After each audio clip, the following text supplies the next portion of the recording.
네, 지난주에 이어서 오늘도 우리는 버가모 교회를 보게 됩니다. 자, 7교회 이름 애써 벌었더니 빌라밖에 못 샀네. 애서 버도 사 빌라 7교회. 오늘은 그 중에 세 번째 애서 버가모 교회입니다. 지난주에 본 것처럼 버가모 교회의 모든 환경을 하나님이 알고 계셨어요. 영적인 환경, 정치적인 환경, 그 모든 것을 알고 계신 하나님께서는 그들이 처한 상황을 아시면서 또한 그 가운데서도 그들이 믿음을 지킨 것을 칭찬하셨으며, 그러나 그들 가운데 있는 특별히 니골라당 발람의 교훈과 관계된 부분을 우리가 지난주에 살펴봤습니다. 자, 오늘 계속되는 말씀인데요, 이렇게 니골라당과 발람의 교훈을 따랐던, 그들을 용납했던 사람들이 있다. 그래서 너희에게 몇 가지 책망할 것이 있다라고 말씀하신 주님은 엄하게 이렇게 말씀하셔요. 그러니 회개하여라.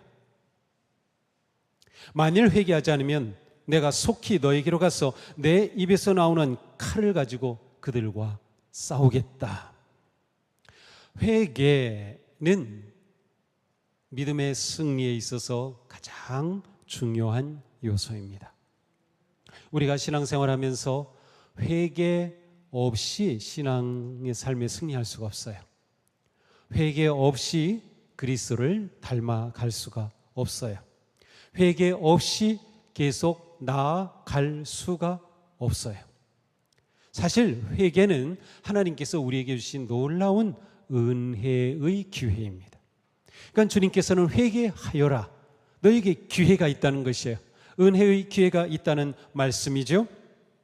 주님은 세상에 물든 성도에게 복음으로 다시금 돌이키라고 말씀하시는 거예요. 죄와 음란으로부터 진리와 거룩함으로 돌이키라고 말씀하십니다.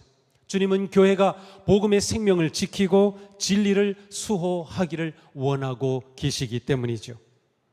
버가모 교회가 회개한다는 것은 무엇보다 두 가지로 볼 수 있는데, 끝까지 예수님의 이름을 붙잡는 것, 그리고 떠났던 것으로부터 돌아와 다시 예수의 이름을 붙잡는 것이고, 다른 하나는 발람의 교훈으로 인해 무너진 그들의 삶이 다시 거룩하게 회복하는 것이에요. 음란과 우상에 빠졌던 그들의 삶이 거룩함으로 돌아오는 것, 그러니까 진리를 잡는 것과 거룩함을 회복하는 것이라고 볼 수 있습니다. 버가모 교회는 그 지역의 무수한 신전과 사당과 제단, 반기독교적인 가르침과 철학들, 니골라당과 발람의 영향에 뿌리인 사탄의 유혹과 공격을 심하게 받았습니다. 이런 환경 속에서 끝까지 예수 그리스도의 이름을 붙잡고 신실한 증인이 된 안디바가 있었고, 안디바와 함께한 성도들이 있었습니다. 그러나 어떤 이들은 니골라당 곧 발람의 교훈에 빠졌습니다. 그리하여 진리를 저버렸습니다. 어둠의 주관자인 사탄의 거짓을 받아들인 것입니다. 이 모든 것을 아시는 주님은 버가모 교회에게 무너진 삶에서 돌이켜 회개하고 진리 위에 서서 거룩한 삶을 되찾으라고 하신 것입니다. 성도는 주님을 따르며 주님과 깊은 관계 속에서 의로운 삶을 살아야 합니다. 우리의 거룩한 삶의 여정은 멈춰서는 안 됩니다. 이 여정 가운데 무너졌을 때 다시 일어나는 것이고, 우리가 쓰러졌을 때 다시금 서는 것이에요. 회개를 통하여 우리는 이 거룩한 삶의 여정을 계속해 가야 하는 것이죠. 주님의 말씀에 불순종하였다면 깨닫는 그 순간 돌이켜야 하는 것입니다. 하나님의 나라가 진보할 때 사탄의 세력은 무너지기 때문이죠. 황제 숭배는 더 이상 없지만 지금 우리도 사탄 앞에 놓여 있습니다. 사탄은 계속해서 거짓 가르침과 우상과 탐욕 뒤에 숨어서 성도들을 무너뜨리려고 하고 있는 것입니다. 우리가 지켜야 할 믿음의 성체는 무엇입니까?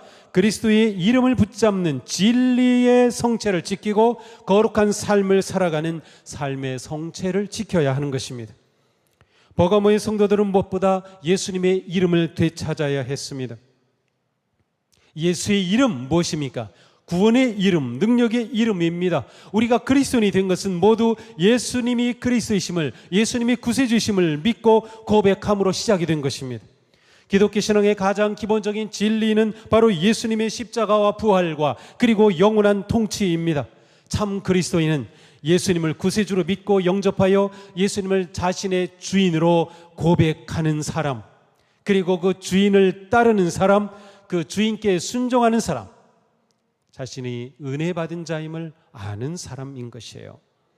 바로 회개란 이러한 내가 그 은혜를 저버리고 등졌던 것에서 다시 돌아와 이 복음의 진리 앞에 서서 걸어가는 것입니다.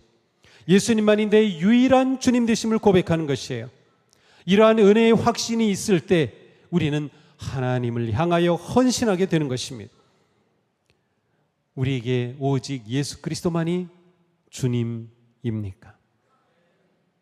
우리는 이 믿음을 고백하고 고백한 믿음대로 살아야 하는 것이에요. 우리가 이런 믿음의 삶을 살아갈 때 중요한 것이 있어요. 자, 우리는 지금 에베소 서머나 교회를 봤죠. 자, 에베소 교회에서 중요한 것은 무엇이에요? 사랑이었어요. 처음 사랑을 회복하라. 서머나 교회에서는 충성이 중요한 키워드였어요. 오늘 우리가 계속 보고 있는 이 버가모 교회에서 핵심은 무엇입니까? 바로 진리를 지켜나가는 것이에요. 진리, 예수 그리스도의 이름을 붙잡는 것이에요. 자, 그런데 우리는 우리의 신앙의 삶에서 사랑과 진리가 함께 있어야 한다는 것을 놓치면 안 됩니다. 버가모 교회는 무엇이 문제인가 하면 그들 가운데 발람의 교훈을 받아들였어요. 우상과 그 다음 그리스도의 사랑을 저버리는 온갖 더러움에 빠진 것이에요. 왜 그렇게 됐을까요? 아마도 그들이 너무 사랑했기 때문이 아닐까. 이게 무슨 말인가요? 자, 사랑이 중요한 것은 맞아요. 성경은 하나님이 우리에게 주신 사랑의 책이고요. 그리스도는 우리에게 하나님의 사랑을 보여주셨고요. 우리의 삶은 사랑의 삶이어야만 해요. 자, 그런데 사랑에서 진리가 빠지면요, 모든 것을 받아들이려고 합니다. 사랑인데 그것 좀 받아주면 어때?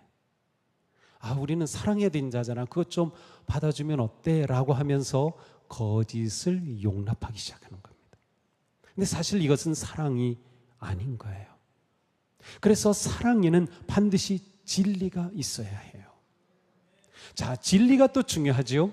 하나님의 말씀의 핵심 진리가 중요하지만 진리만을 고집하면 사랑을 놓칠 수가 있어요.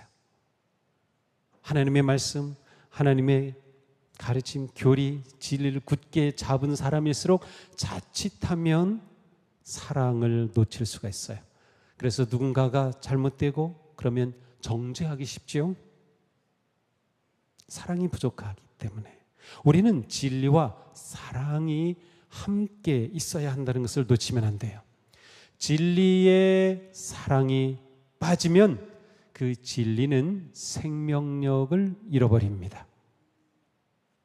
반면에 사랑에서 진리가 빠지면 거룩한 경계가 무너집니다. 교회가 거룩한 경계를 지키며 생명력이 있는 공동체가 되기 위해서는 진리와 사랑이 함께 있어야 돼요. 사도 바울은 이렇게 말씀하죠. 우리는 사랑으로 진리를 말하고 살면서 사랑으로 진리를 말하는 거예요. 모든 면에서 자라나서 머리가 되시는 그리스도에게까지 다다라야 합니다. 내가 기도하는 것은 여러분의 사랑이 지식과 모든 통찰력, 사랑이 진리와 함께하는 것이에요. 그렇게 풍성하게 되어 여러분이 가장 좋은 것이 무엇인가를 분별할 줄 알게 되는 것입니다. 자, 예수님은 사랑의 왕이시지만 동시에 진리이고 빛이십니다.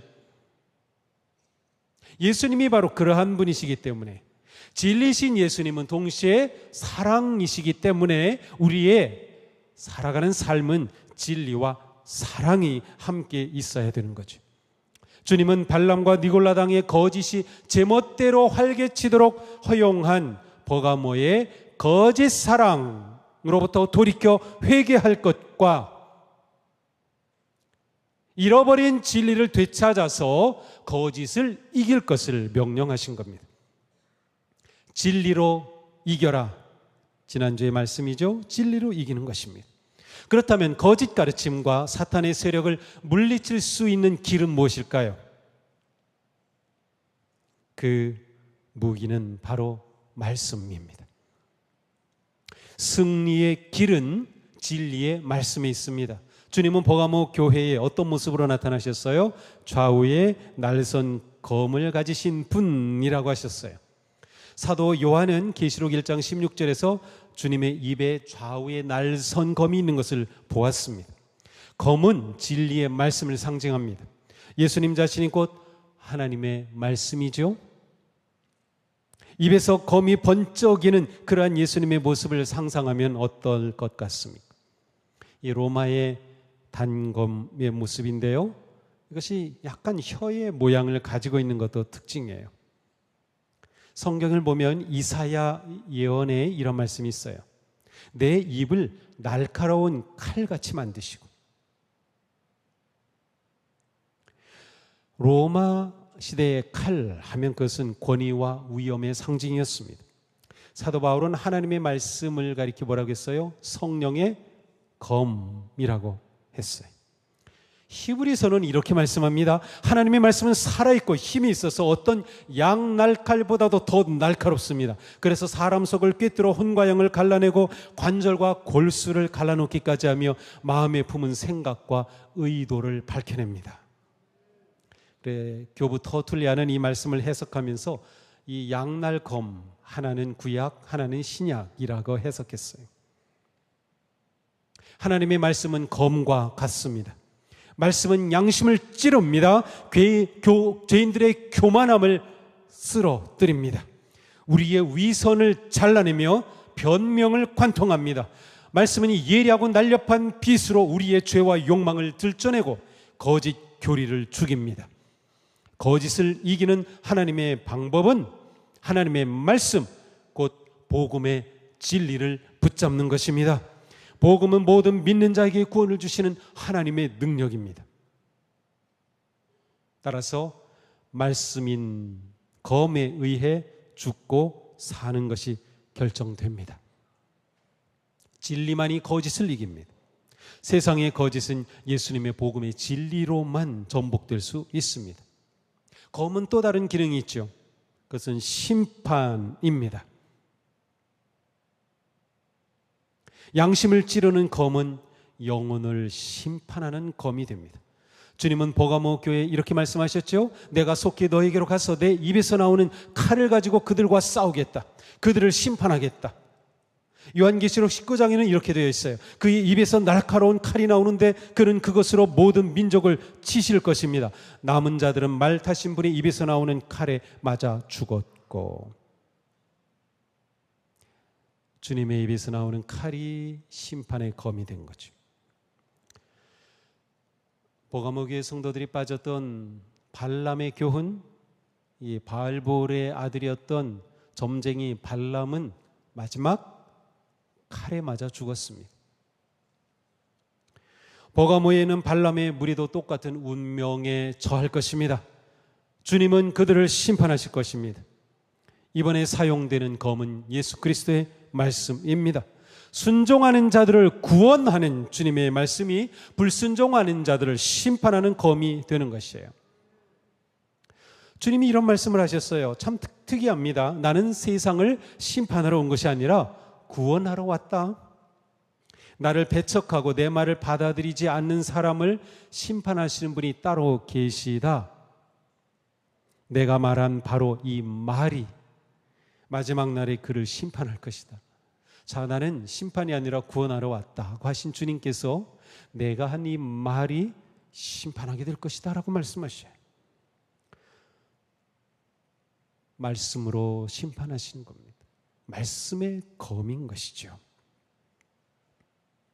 이렇게 복음의 진리를 버리고 주님을 등졌던 자들에게 심판의 책망의 말씀을 주신 주님은 그러나 끝까지 믿음을 지키며 이기는 자들에게는 놀라운 약속을 주십니다. 어떤 상급입니까? 우리 함께 읽겠습니다. 귀가 있는 사람은 성령이 교회들에게 하시는 말씀을 들어라. 이기는 사람에게는 내가 감추어둔 만나를 주겠고 흰 돌도 주겠다. 그 돌에는 새 이름이 적혀 있는데 그 돌을 받는 사람에게는 아무도 그것을 알지 못한다. 자, 두 가지 약속해 주셨어요. 하나는 감추어둔 만나를 주시겠대요. 그리고 또 하나는 새 이름이 새겨진 흰 돌을 주시겠대요. 흰 돌은 그 받는 사람밖에는 아무도 알 수 없는 이름이 새겨져 있대요. 자, 이게 무슨 뜻일까요? 만나라고 하는 단어가 떠오르는 순간 그것은 우리가 구약시대에 모세가 이스라엘 백성들을 이끌고 광야를 지났던 만나를 떠올리게 되고요. 그 만나는 어디에 들어가 있습니까? 하나님의 언약궤 안에, 금 항아리에 담겨져 언약궤 안에 있었어요. 비밀스럽게 감추어져 있었던 것이죠. 금 항아리라고 한 것은 히브리서가 금 항아리라고 그렇게 표현하고 있기 때문에 제가 금 항아리라고 이렇게 표현을 했어요. 자, 구약시대에 만나는 하나님이 그들을 살려주신 생명의 양식이었어요. 예수 그리스도가 오신 이후에는 예수 그리스도 그분이 바로 우리를 살리는 양식이 되셨습니다. 예수님이 말구유에 태어났듯이 우리를 살리는 생명의 밥이 되신 것입니다. 오늘날 영적 굶주림은 오직 예수 그리스도를 통해서만 채워질 수 있어요. 예수님이 생명의 빵이라는 사실을 알고 계신가요? 예수님이 생명의 밥인 것을 알고 계신가요? 예수님은 5,000명을 먹이신 그 기적의 사건 이후에 이렇게 말씀하셔요. 내가 진정으로 너희에게 말한다. 하늘에서 너희에게 빵을 내려다 주신 이는 모세가 아니다. 하늘에서 참빵을 너희에게 주시는 분은 내 아버지시다. 하나님의 빵은 하늘에서 내려와 세상에 생명을 주는 것이다. 그러자 사람들이 예수님께 막 말합니다. 주님, 그 빵을 우리가 언제나 좀 먹게 해주세요. 우리 좀 배불리 살고 싶어요. 그때 주님이 이렇게 말씀하셔요. 내가 생명의 빵이다. 내게로 오는 사람은 결코 줄이지 않을 것이요, 나를 믿는 사람은 다시는 목마르지 않을 것이다. 나는 하늘에서 내려온 살아있는 빵이다. 이 빵을 먹는 사람은 누구나 영원히 살 것이다. 내가 줄 빵은 나의 살이다. 그것은 세상에 생명을 준다. 예수님이 우리를 살리는 생명의 빵으로 이 땅에 오셨어요. 그래서 예수의 살을 먹어 생명을 얻는 거예요.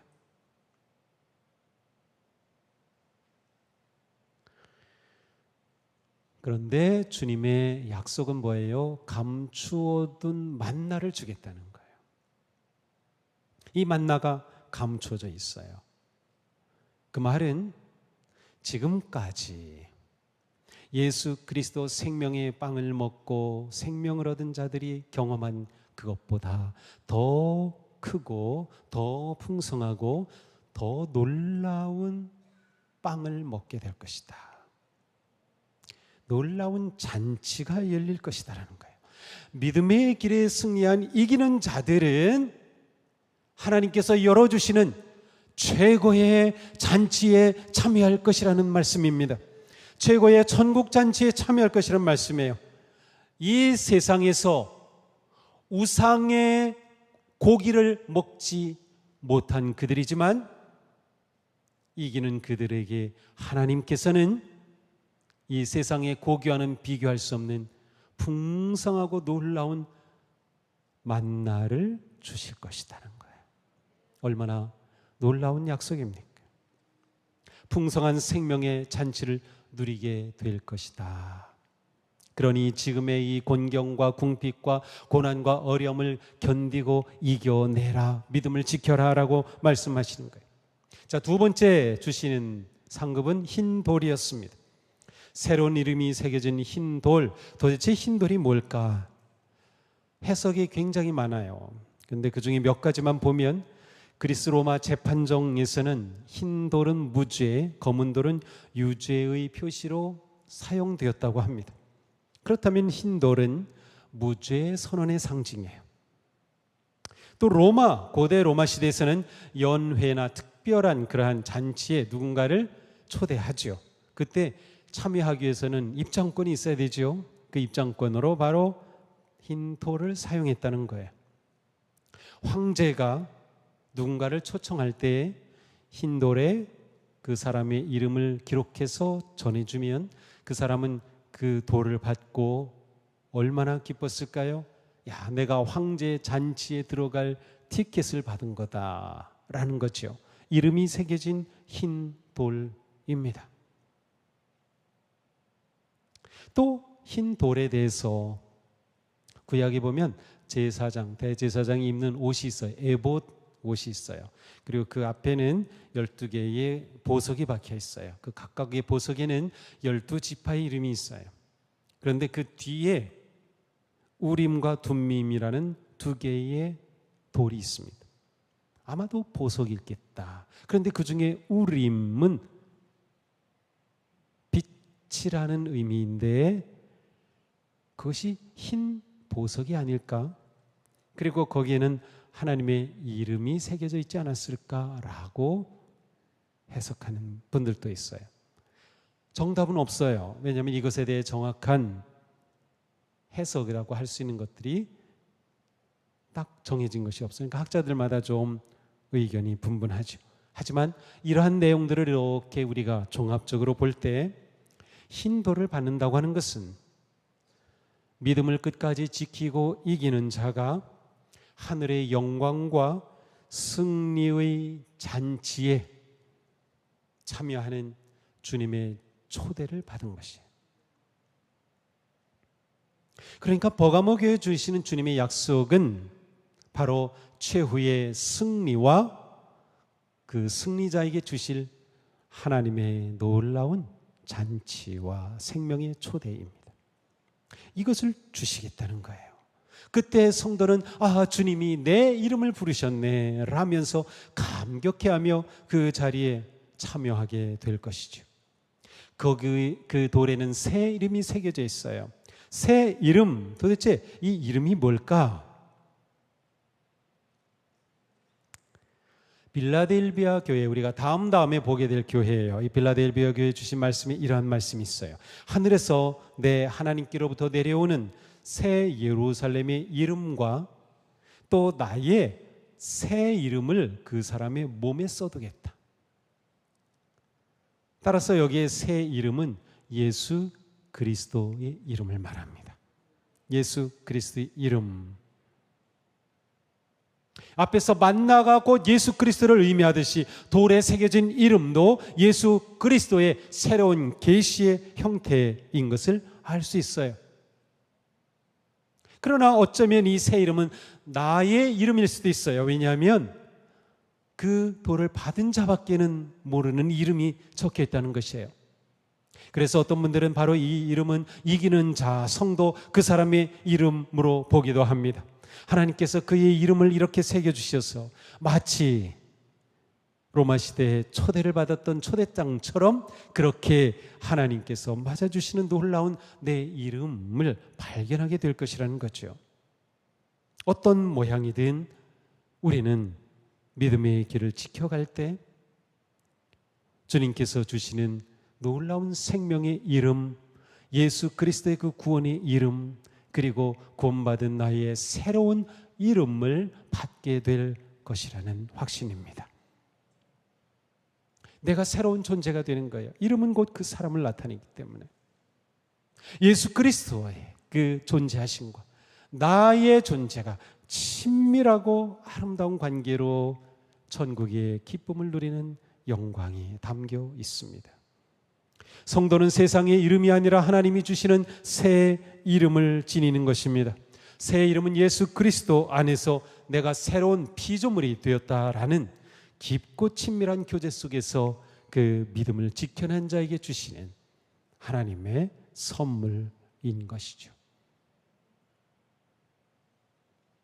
사랑하는 성도 여러분, 지금 우리는 어떠한 상황, 어떤 상태, 어떤 위기 속에서 이 자리에 앉아 있습니까?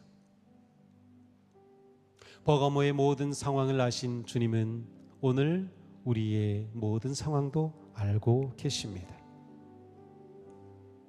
온갖 이단과 거짓 가르침이 교회를 흔들며 온갖 부도덕과 탐욕과 유혹이 우리를 향해 몰아치는 이때 사면 초가와 같은 환경 속에서도 믿음을 지키며 복음의 진리를 붙잡는 성도가 되기를 바랍니다. 세상에 물들어가는 성도가 아니라 세상을 복음의 진리로 물들여가는 그러한 성도가 될 수 있기를 바랍니다. 주님께서 주신 놀라운 약속, 이 은혜의 선물을 기필코 받을 수 있는 성도가 되기를 바랍니다. 주님의 약속을 붙잡고 담대하게 싸우십시오. 진리를 따르며 거룩한 삶에 헌신하십시오. 진리가 거짓을 이깁니다. 복음이 죽음을 이깁니다. 거룩이 탐욕을 이깁니다. 사랑이 미움을 이깁니다. 만나와 새 이름이 새겨진 흰 돌을 주실 주님의 그 약속을 붙잡고 담대하게 승리의 길을 가는 이기는 자, 이기는 교회 될 수 있기를 주님의 이름으로 축복합니다. 기도합시다.